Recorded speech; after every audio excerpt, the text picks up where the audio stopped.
Hello દોસ્તો, જય જોહાર, જય આદિવાસી। અત્યારે તમે જોયું હશે કે આપણા આદિવાસી સમાજના ભાઈઓ અને ઠાકોર સમાજના ભાઈઓ સમાજની જે વાત કરીને જે સમાજની મા બેન દીકરીઓ પર જે ગાળો દઈ રહ્યા છો ને, તો એ બધી વસ્તુઓ તમે ના કરો, કેમ કે સમાજ પર તમે પર્સનલી ટાર્ગેટ નહીં કરી શકો। અગર તમારો ઝઘડો કોઈ જોડે હશે ને પર્સનલી, તમે એના પર કેસ કરી દો યા ફિર એનું કોઈ સમાધાન કરી દો, તમે બેઠક બનાવીને તમારા ગામના પંચ બેસાડીને, અને આવી રીતે જે તમે વિડીયો બનાવીને જે આબરૂના ધજાગરા કરી રહ્યા છો ને બે સમાજના, જેમ કે આદિવાસી સમાજના અને ઠાકોર સમાજના ભાઈઓ, તમને એમ કહેવા માંગુ છું કે આપણા બે સમાજ સિવાય પણ ઘણા બધા સમાજ છે। તો આ બધા લોકો આપણા જે તમે જો વિડીયો બનાવી રહ્યા છો ને, આપણને બધાને જોઈ રહ્યા છે કે કઈ રીતની હરકતો થઈ રહી છે અને કોણ કેવી રીતની ગાળો દઈ રહ્યા છે। તો ખોટા આપણા સમાજની આબરૂ ના કાઢો, થોડો સોચી સમજી વિચારીને સોશિયલ મીડિયા પર બોલજો, કેમ કે અહીંયા વિવાદ ઉભો થતા વાર નથી લાગતી। તો અગર કોઈને ફેમસ થવું હોય તો આવી રીતની ગાળો દઈને ફેમસ થવાનું કોઈ વિચારતા નહીં, કેમ કે એવી રીતનું બદનામ થઈને ફેમસ થવું કોઈ મતલબ વગરનું છે। કોઈ માન મર્યાદા ઇજ્જત ના હોય તો એ માણસને ફેમસ થઈને શું કરવાનું? અને આ જે ગાળો દેવાનું જે તમે માંડ્યું છે એ તમે પ્લીઝ તમારો સમાધાન કરી દો અને આ બધું ગાળો દેવાનું બંધ કરો। અને અમુક લોકો પર્સનલી કહે છે કે રાહુલભાઈ તમે વિડીયો બનાવો, તો મારે પણ ગાળો દઈને વિડીયો બનાવવાનો? જય જોહાર, જય આદિવાસી। મારા તરફથી બધા ભાઈઓનો હું આવી ગયો સવેસમાં વાત લેવા, વાત કઈ પ્રકારની કઈ વિડીયોની પૂરી માહિતી, ખાસ કરીને વિડીયો લાસ્ટ તક દેખતા જો મારા ભાઈ। જે આગળ હું વિડીયો દેખ્યો રાહુલ ભુરિયાનો, તો મારા ભાઈ રાહુલ ભુરિયા વિડીયો બનાવતા આવડે તો જ બનાવજો મારા ભાઈ। જે સમાજની વાત આવે છે તો તમે કેમ આવરા ફરીને બહી જાઓ?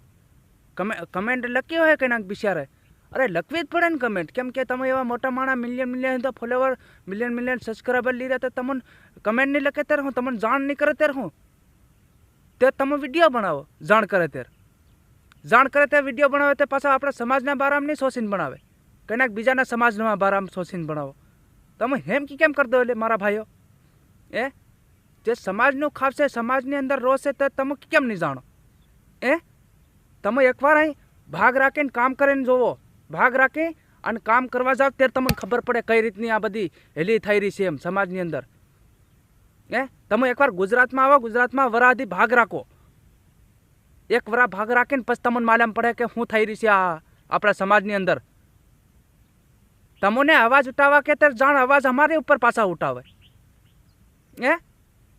જે આપણું ખાઈને આપણી ઉપર અવાજ ઉઠાવે, તમે હેમ કર્યા છે, બીજું કંઈ નથી। રાહુલ ભુરિયા મારા ભાઈ, હેમ મતી કરજો।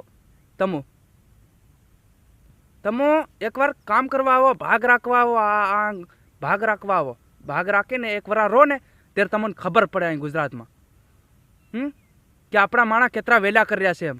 તે એટલા માટે આપણે અવાજ ઉઠાવવો પડે કે નહીં ઉઠાવવો પડે?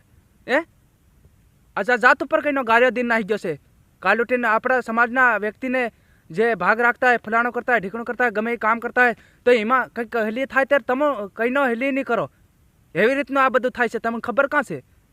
જે આમાં અવાજ ઉઠાવું તો અગલી વખત ફેર બી અવાજ ઉઠાવું, એવી રીતે છે। તમે સમજો મારા ભાઈ, સમજો। તે જય જોહાર, જય આદિવાસી। મારા તરફથી રાહુલ ભુરિયા, જો તને ખરાબ લાગ્યો હોય તો મારા ભાઈ કહેજે મને કંઈક કમેન્ટ કરીને, બાકી ખરાબ નહીં લાગ્યો ને તો મારા તરફથી જય જોહાર, કદાચ માફ બી કરજે।